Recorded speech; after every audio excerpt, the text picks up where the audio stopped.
Halo teman-teman, salam sejahtera untuk kita semua. Gimana kabar kalian semua? Semoga baik-baik saja di masa pandemi COVID-19 ini.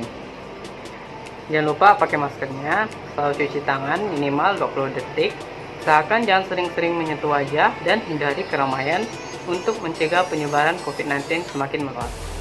Oke, di video kali ini kami akan mempresentasikan desain skripsi kami yang berjudul Analisis Pengaruh Tax Avoidance, Firm Size, dan Firm Risk terhadap konservatisme akuntansi pada sektor industri barang konsumsi di Bursa Efek Indonesia. Sebelumnya, perkenalkan nama saya Danielson Cianto. Dan saya Wiki. Baiklah, kami akan mulai presentasinya. Analisis pengaruh tax avoidance, firm size, dan firm risk terhadap konservatisme akuntansi pada sektor industri barang konsumsi di Bursa Efek Indonesia. Nama kelompok Danielson Cianto dan Wiki. Latar belakang. Laporan keuangan merupakan pertanggungjawaban kegiatan perusahaan sekaligus sebagai informasi kondisi keuangan perusahaan. Manfaat dari laporan keuangan ialah menjadi bahan pertimbangan sebelum mengambil keputusan. Dalam menyajikan informasi laporan keuangan, publik menuntut suatu pengungkapan yang menyeluruh dan benar baik secara kuantitatif dan kualitatif.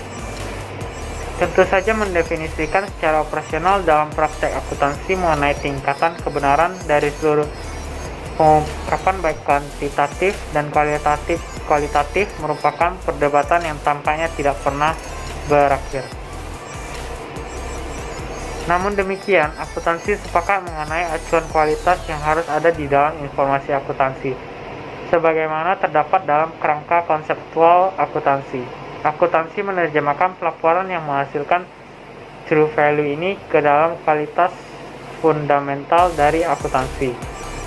Berkaitan dengan pengungkapan true value ini, maka terdapat penerapan suatu konsep untuk mengatasi masalah kecurangan laporan keuangan tersebut, yaitu penerapan prinsip konservatisme. Konservatisme diterapkan karena akuntansi menggunakan dasar akrual dalam membentuk dan menyajikan satu pelaporan keuangan perusahaan. Konservatisme adalah sebuah prinsip yang mengakui biaya atau beban terlebih dahulu dan pendapatan di belakang. Ada beberapa faktor yang mempengaruhi manajemen melakukan tindakan konservatisme. Di antaranya adalah tax avoidance. Dalam penerapannya, tax avoidance merupakan upaya perusahaan dalam manajemen pajak penghasilan yang tidak melanggar peraturan perundang-undangan sehingga legal dan aman. Aktivitas tax avoidance merupakan hal yang umum dilakukan oleh wajib pajak, karena selain menguntungkan baginya, tindakan tersebut juga tidak melanggar hukum. Praktek tax avoidance umumnya dilakukan dengan memanfaatkan kelemahan yang terdapat dalam undang-undang dan peraturan perpajakan itu sendiri. Ukuran perusahaan dapat dilihat dari jumlah aset yang dimiliki untuk menentukan besar kecilnya suatu perusahaan. Semakin besar ukuran perusahaan, maka standar kinerja dan profitabilitas perusahaan akan semakin tinggi, sehingga manajer perusahaan akan cenderung menggunakan prosedur akuntansi yang menangguhkan laba dari periode sekarang ke periode yang akan datang. Faktor lain yang dapat mempengaruhi konservatisme akuntansi yaitu firm risk. Semakin tinggi total aset satu perusahaan, cenderung akan menerapkan konservatisme akuntansi dikarenakan risiko perusahaan yang juga semakin tinggi. Biaya politik bervariasi terhadap risiko perusahaan, dan perusahaan yang berisiko tinggi lebih besar kemungkinannya untuk memilih portofolio prosedur yang menurunkan laba atau laporan keuangan cenderung konservatif. Berdasarkan uraian latar belakang penelitian yang dikemukakan, maka penulis tertarik untuk melakukan penelitian dengan judul Analisis Pengaruh Tax Avoidance, Firm Size, dan Firm Risk terhadap konservatisme akuntansi pada sektor industri barang konsumsi di Bursa Efek Indonesia. Permasalahan, kami ada terdapat 3 poin. Yang pertama, Apakah terdapat pengaruh tax avoidance terhadap konservatisme akuntansi pada sektor industri barang konsumsi di Bursa Efek Indonesia? Yang kedua, apakah terdapat pengaruh firm size terhadap konservatisme akuntansi pada sektor industri barang konsumsi di Bursa Efek Indonesia? Yang ketiga, apakah terdapat pengaruh firm risk terhadap konservatisme akuntansi pada sektor industri barang konsumsi di Bursa Efek Indonesia? Pembatasan masalah. Untuk menghindari pelebaran masalah di dalam penulisan desain agar sesuai dengan judul yang penulis sajikan, maka penulis mengukur tax avoidance menggunakan perhitungan CTR. Pengukuran firm size, di mana ukuran perusahaan diproksi dengan total aset perusahaan. Firm risk menggunakan pengukuran dalam penelitian Agustina et al. Tahun 2015. Konservatisme akuntansi, penulis menggunakan model Bivoli dan Hein tahun 2000, yaitu non-operating accrual. Data perusahaan yang digunakan untuk kepentingan menganalisis konservatisme perusahaan adalah laporan keuangan yang telah diaudit dan laporan tahunan yang diterbitkan di Bursa Efek Indonesia pada sektor barang konsumsi tahun 2015 sampai dengan 2019. Tujuan penelitian ada 3, yaitu yang pertama, untuk mengetahui pengaruh tax avoidance terhadap konservatisme akuntansi pada sektor industri barang konsumsi di Bursa Efek Indonesia. Yang kedua, untuk mengetahui pengaruh firm size terhadap konservatisme akuntansi pada sektor industri barang konsumsi di Bursa Efek Indonesia. Yang ketiga, untuk mengetahui pengaruh firm risk terhadap konservatisme akuntansi pada sektor industri barang konsumsi di Bursa Efek Indonesia. Manfaat penelitian bagi penulis. Yang pertama, bagi penulis, penelitian ini bermanfaat bagi penulis untuk menerapkan ilmu yang diperoleh selama mengikuti perkuliahan di Universitas Widya Dharma, Pontianak. Menambah wawasan, mengasah kemampuan menganalisis, serta meningkatkan kemampuan dalam menghadapi dan menangani permasalahan yang ada. Bagi pembaca, menambah wawasan dan pengetahuan tentang pengaruh penerapan tax avoidance, firm size, dan firm risk terhadap konservatisme akuntansi. Kerangka pemikiran atau kajian teoritis. Yang pertama, tax avoidance. Tax avoidance adalah strategi pajak yang agresif yang dilakukan oleh perusahaan dalam rangka meminimalkan beban pajak yang ada, sehingga kegiatan ini memunculkan risiko untuk perusahaan, antara lain denda dan buruknya reputasi perusahaan di mata publik dan investor. Tax avoidance merupakan upaya penghindaran pajak secara legal dan wajib pajak tanpa melanggar peraturan perpajakan dengan cara mengurangi jumlah pajak terutang dengan mencari kelemahan. Dalam upaya untuk mengurangi beban pajak, pihak manajemen dapat melakukan berbagai macam cara seperti penghindaran pajak. Tax avoidance yang dilakukan tersebut dikatakan tidak bertentangan dengan peraturan perundang-undangan perpajakan karena dianggap praktik yang berhubungan dengan tax avoidance ini lebih memanfaatkan celah yang ada dalam undang-undang perpajakan tersebut yang akan mempengaruhi penerimaan negara dalam sektor pajak, menurut Manggoting tahun 1999 di halaman 52. Yang kedua, firm size. Berdasarkan ukuran perusahaan dibagi menjadi perusahaan kecil dan besar, di mana perusahaan yang besar memiliki sistem manajemen yang lebih kompleks dan memiliki laba yang lebih tinggi pula. Perusahaan yang besar memiliki masalah dan resiko yang lebih kompleks daripada perusahaan-perusahaan yang kecil. Semakin besar ukuran perusahaan, maka standar kinerja dan profitabilitas perusahaan akan semakin tinggi, sehingga manajer perusahaan akan cenderung menggunakan prosedur akuntansi yang menangguhkan laba dari periode sekarang ke periode yang akan datang. Menurut Sumyari dan Wirama tahun 2016 halaman 803. Hal ini didukung dengan hasil penelitian Agustina Rice dan Stephen tahun 2016 di halaman 11, yang menunjukkan bahwa ukuran perusahaan berpengaruh positif terhadap penerapan konservatisme akuntansi, sehingga manajer pada perusahaan besar lebih menyukai untuk memilih pengurangan laba portofolio pada prosedur akuntansi yang konservatif.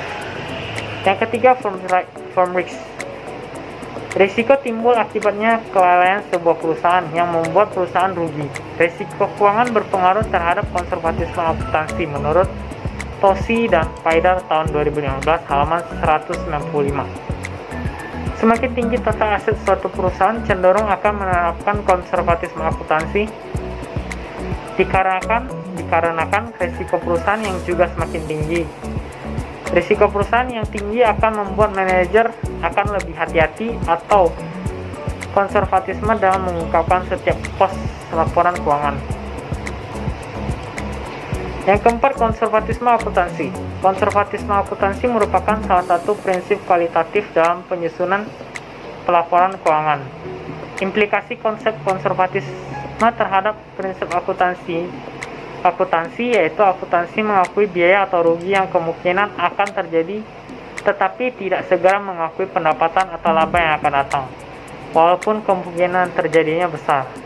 Menurut Hati tahun 2011 halaman 178. Konservatisme merupakan prinsip yang penting dalam pelaporan keuangan agar pengakuan dan pengukuran aktiva serta laba dilakukan dengan penuh kehati-hatian, karena aktivitas ekonomi dan bisnis dilingkupi oleh ketidakpastian.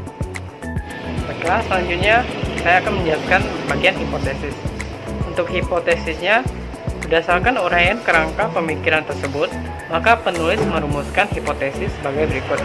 Hipotesis pertama, terdapat pengaruh positif dari tax avoidance terhadap konservatisme akuntansi. Hipotesis yang kedua, terdapat pengaruh positif dari firm size terhadap konservatisme akuntansi. Hipotesis ketiga, terdapat pengaruh positif dari firm risk terhadap konservatisme akuntansi. Selanjutnya ialah model dari hipotesis pertama, kedua, dan ketiga terhadap konservatisme akuntansi. Selanjutnya, metode penelitian. Dalam penelitian ini, penulis menggunakan bentuk penelitian studi asosiatif dengan metode kuantitatif serta menggunakan bentuk hubungan kausal. Dalam Yusuf tahun 2014 halaman ke-64, penelitian asosiatif merupakan suatu penelitian yang melihat hubungan antara satu atau lebih terhadap yang lainnya.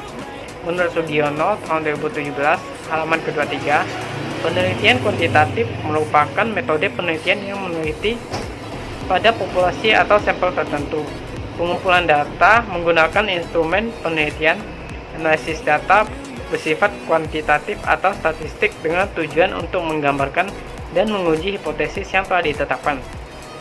Hubungan kausal menurut Sugiono tahun 2017 halaman ke-64 adalah hubungan yang bersifat sebab akibat.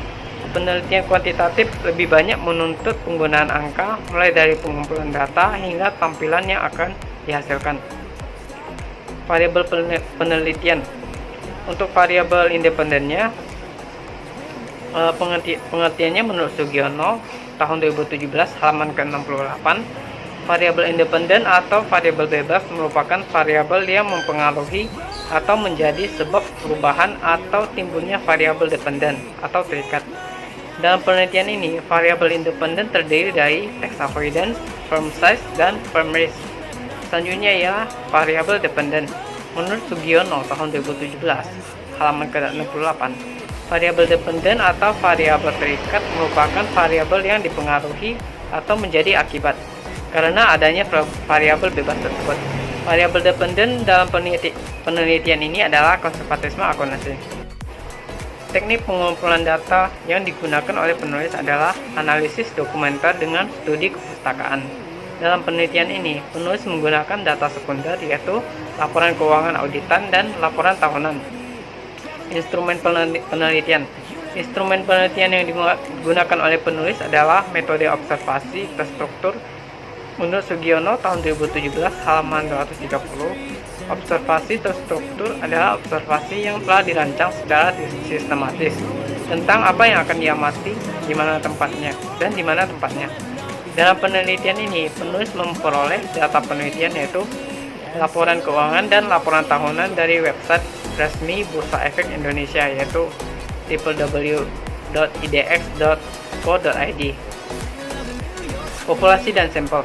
Menurut Sugiono tahun 2017 halaman 136, populasi adalah wilayah generalisasi yang terdiri atas objek atau subjek yang mempunyai kuantitas dan karakteristik tertentu yang ditetapkan oleh peneliti untuk dipelajari dan kemudian ditarik kesimpulannya. Populasi dalam penelitian ini adalah perusahaan sektor industri barang konsumsi yang terdaftar di Bursa Efek Indonesia dengan total populasi berjumlah 32 perusahaan. Menurut Sugiono, tahun 2017 halaman 137, sampel adalah bagian dari jumlah dan karakteristik yang dimiliki oleh populasi tersebut. Sampel dalam penelitian ini yaitu 15 perusahaan yang diambil menggunakan metode purposive sampling dengan kriteria sampel, yaitu perusahaan harus berturut-turut listing di eBay selama periode 2015 sampai 2019 dan data perusahaan yang mempublikasikan laporan keuangan selama periode 2015 sampai 2019. Dalam penelitian ini, penulis menggunakan teknik analisis data metode kuantitatif dan kualitatif. Model yang digunakan dalam penelitian ini adalah analisis regresi linear berganda. Yang pertama, tax avoidance. Proxy tax avoidance adalah dengan membandingkan uang kas yang dikeluarkan untuk membayar pajak dengan laba sebelum pajak. Dalam Jireng et al.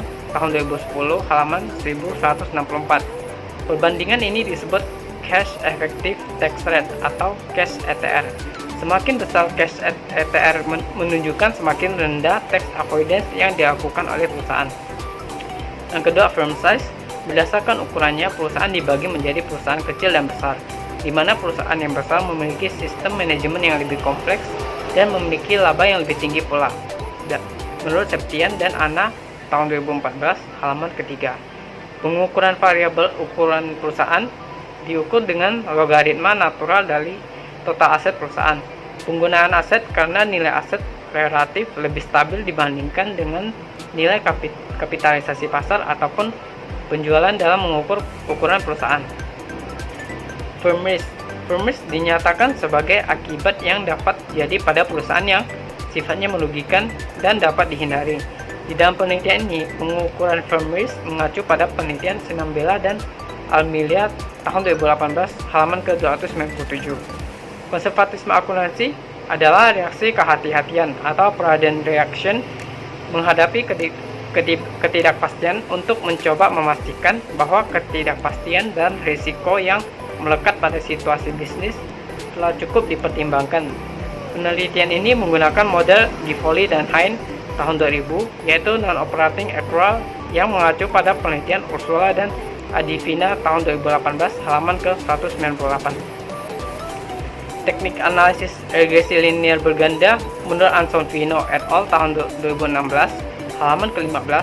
Fokus utama regresi adalah menjelaskan dan mengevaluasi hubungan antara satu variabel dependen dengan satu atau lebih variabel independen. Persamaan regresi dalam penelitian ini sebagai berikut. Teman-teman bisa melihat contohnya di PowerPoint.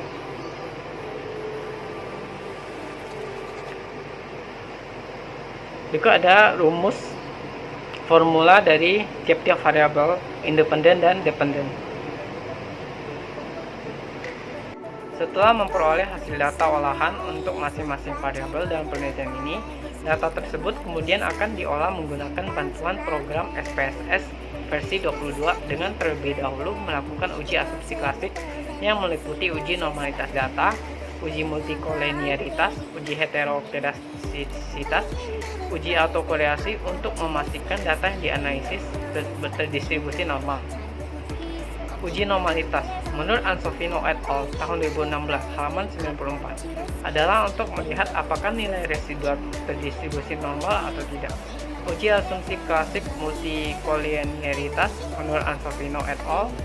Tahun 2016 halaman 94 adalah untuk melihat ada atau tidaknya korelasi yang tinggi antara variabel bebas dalam suatu model regresi linear berganda. Uji asumsi klasik heteroskedastisitas menurut Ansofino et al. Tahun 2016 halaman 94 adalah untuk melihat apakah terdapat ketidaksamaan varians dari residua satu ke pengamatan yang lain. Yang terakhir, uji asumsi klasik autokorelasi menurut Shyamny tahun 2015 halaman ke-33. Tes autokorelasi ini dimaksudkan untuk mengidentifikasi apakah ada korelasi antar keadaan variabel gangguan disturbance pada periode tertentu dengan variabel gangguan disturbance pada periode yang lain. Setelah melakukan uji asumsi klasik tersebut dan data penelitian telah terdistribusi normal, selanjutnya penulis melakukan pengujian hipotesis dengan uji F dan uji T. Uji F dilakukan untuk menguji hipotesis tentang hubungan dua variabel independen atau lebih secara bersama-sama dengan satu variabel dependen. Dalam Sugiono tahun 2017 halaman ke-239. Menurut Sugiono tahun 2017 halaman 239 juga berpendapat bahwa uji T digunakan untuk menguji hipotesis hubungan antara dua variabel atau lebih bila terdapat variabel yang dikendalikan. Sekian presentasinya, berikut adalah daftar pustaka yang menjadi acuan untuk menyusun desain skripsi kelompok aktif.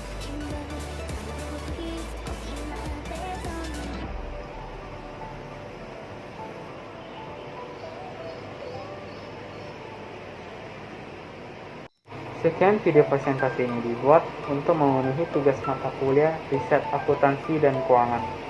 Jika terdapat kesalahan dalam video ini, kami mohon maaf, karena kami di sini juga masih dalam proses pembelajaran. Oke, terima kasih telah menonton video ini.